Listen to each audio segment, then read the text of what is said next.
ईदगाह। प्रेमचंद रचित ये कहानी बाल मनोविज्ञान पर आधारित है। ये कहानी वंचित बचपन की परिस्थितियों पर मार्मिक ढंग से टिप्पणी करती है। अभावग्रस्त जीवन बाल मन को वयस्क की तरह सोचने के लिए मजबूर करता है। हामिद खिलौने की जगह अपनी दादी के लिए चिमटा खरीद कर लाता है और दादी अमीना के लिए ये दृश्य गहरी संवेदना की अभिव्यक्ति का कारण बनता है। दादी को लगता है, काश इस बच्चे को भी वह सब कुछ मिलता जो पड़ोस के बच्चे को मिलता है। रमजान के पूरे 30 रोजों के बाद आज ईद आई है। गांव में कितनी हलचल है। ईदगाह जाने की तैयारियां हो रही हैं। लड़के सबसे ज्यादा प्रसन्न हैं। उनकी जेबों में कुबेर का धन जो भरा हुआ है।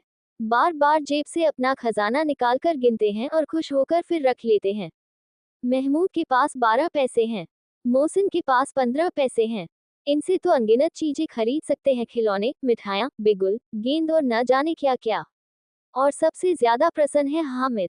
वह 4-5 साल का गरीब सूरत, दुबला पतला लड़का, जिसका बाप गत वर्ष हैजे की भेंट चढ़ गया और मां न जाने क्यों पीली होती होती एक दिन मर गई। अब हामिद अपनी बूढ़ी दादी अमीना की गोद में सोता है। अभागिन अमीना अपनी कोठरी में बैठी रो रही है। आज ईद का दिन और उसके घर में दाना नहीं। इस अंधकार और निराशा में वह डूबी जा रही थी। हामिद भीतर जाकर दादी से कहता है, तुम डरना नहीं अम्मा, मैं सबसे पहले आऊंगा। बिल्कुल न डरना। अमीना का दिल कचोट रहा है। गांव के बच्चे अपने अपने बाप के साथ जा रहे हैं। हामिद को कैसे अकेले मेले में जाने दे। कहीं खो जाए तो क्या होगा। नन्ही सी जान, 3 कोस चलेगा कैसे। पैर में छाले पड़ जाएंगे। जूते भी तो नहीं हैं। वह थोड़ी थोड़ी दूर पर उसे गोद ले लेगी, लेकिन यहाँ सिवैयां कौन पकाएगा। धोबिन, नाइन, मेहतरानी और चूड़ेहारिन सभी तो आएंगी। सभी को सिवैयां चाहिए। साल भर का त्योहार है। गांव से मेला चला और बच्चों के साथ हामिद भी जा रहा था। उसके पैरों को तो जैसे पर लग गए हैं। कभी कभी कोई लड़का कंकड़ी उठाकर आम पर निशाना लगाता है। माली अंदर से गाली देता हुआ निकलता है। लड़के खूब हंस रहे हैं। ईदगाह आ गई। ऊपर इमली के घने वृक्षों की छाया, नीचे पक्का फर्श है। रोजेदारों की पंक्तियां एक के पीछे एक दूर तक चली गई हैं।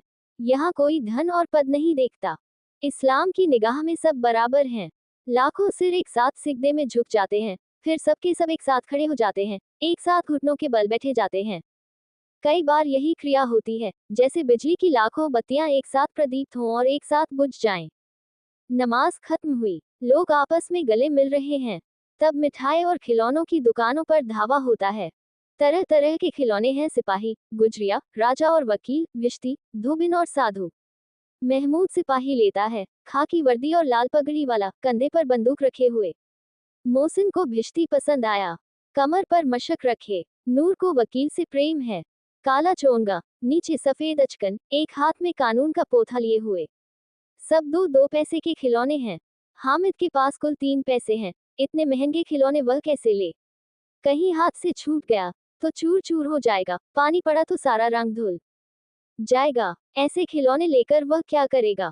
सब अपने अपने खिलौनों की तारीफ कर रहे हैं। हामिद ललचाए आंखों से खिलौनों को देख रहा है। चाहता है कि जरा देर के लिए ही सही वह उन्हें हाथ में ले सकता। वह हाथ आगे बढ़ाता है, लेकिन लड़के इतने त्यागी नहीं होते, विशेषकर जब अभी नया शौक है। हामिद ललचाता रह जाता है। मिठाइयों की दुकानें आती हैं। किसी ने रेवड़ियां ली हैं, किसी ने गुलाब जामुन, किसी ने सोहन हलवा। मजे से खा रहे हैं। लेकिन हामिद, अभागे के पास सिर्फ 3 पैसे हैं। क्यों नहीं कुछ लेकर खाता।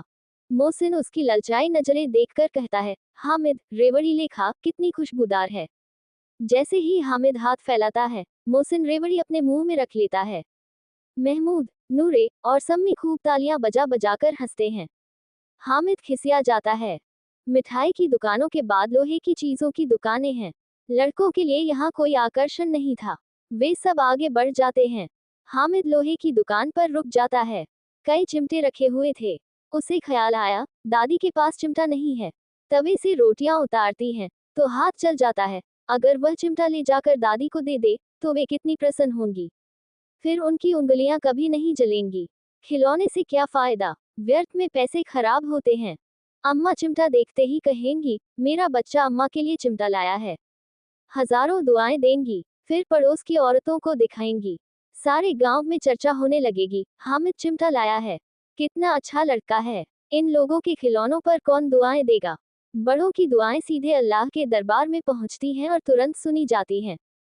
दुकानदार से बड़ी मुश्किल से मोलभाव करके हामिद ने चिमटा 3 पैसों में ले लिया। उसे कंधे पर रखा, मानो बंदूक है, और शान से अकड़ता हुआ साथियों के पास आया। मोहसिन ने हंसकर कहा, ये चिमटा क्यों लाया पगले? इससे क्या करेगा? महमूद बोला, चिमटा कोई खिलौना है। हामिद बोला, क्यों नहीं? अभी कंधे पर रखा तो बंदूक हो गई, हाथ में लिया फकीरों का चिमटा हो गया। चाहूं तो मंजीरे का काम ले सकता हूँ। एक चिमटा जमा दूं तो तुम सबके सारे खिलौनों की जान निकल जाए। तुम्हारे खिलौने मेरे चिमटे का बाल भी बांका नहीं कर सकते। मेरा बहादुर शेर है चिमटा। सम्मी ने खंजरी ली थी। प्रभावित होकर बोला, मेरी खंजरी से बदलोगे? हामिद ने खंजरी की ओर उपेक्षा से देखा। मेरा चिमटा चाहे तो तुम्हारी खंजरी का पेट फाड़ डाले। चिमटे ने सभी को मोहित कर लिया। औरों ने 3-3, 4-4 पैसे खर्च किए, पर कोई काम की चीज न ले सके। हामिद ने 3 पैसे में रंग जमा लिया। सबने अपने अपने खिलौने देकर चिमटा पकड़ने का प्रस्ताव रखा। हामिद मान गया। चिमटा बारी बारी से सबके हाथ में गया और उनके खिलौने बारी बारी से हामिद के हाथ में आए। कितने खूबसूरत खिलौने हैं, पर उसका चिमटा तो रुस्तमे हिंद है, सभी खिलौनों का बादशाह। गांव पहुंचकर बच्चों ने अपने अपने खिलौने से खेला, पर थे तो वे मिट्टी के। कुछ ही देर में टूट फूट गए। अब मियां हामिद का हाल सुनिए। अमीना उसकी आवाज सुनते ही दौड़ी, गोद में उठाकर प्यार करने लगी। सहसा उसके हाथ में चिमटा देखकर वह चौंकी। ये चिमे कहाँ से लाया?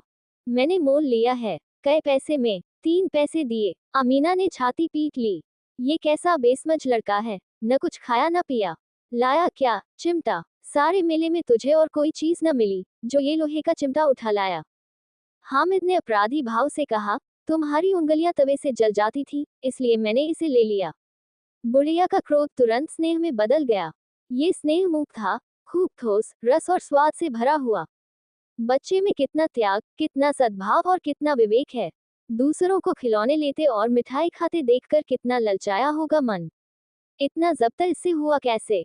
वहां भी इसे अपनी बुढ़िया दादी की याद बनी रही। अमीना का मन गदगद हो गया। अमीना की आंखें भर आईं। दामन फैलाकर हामिद को दुआएं देती जाती थी और आंसुओं की बड़ी बड़ी बूंदें गिराती जाती थी।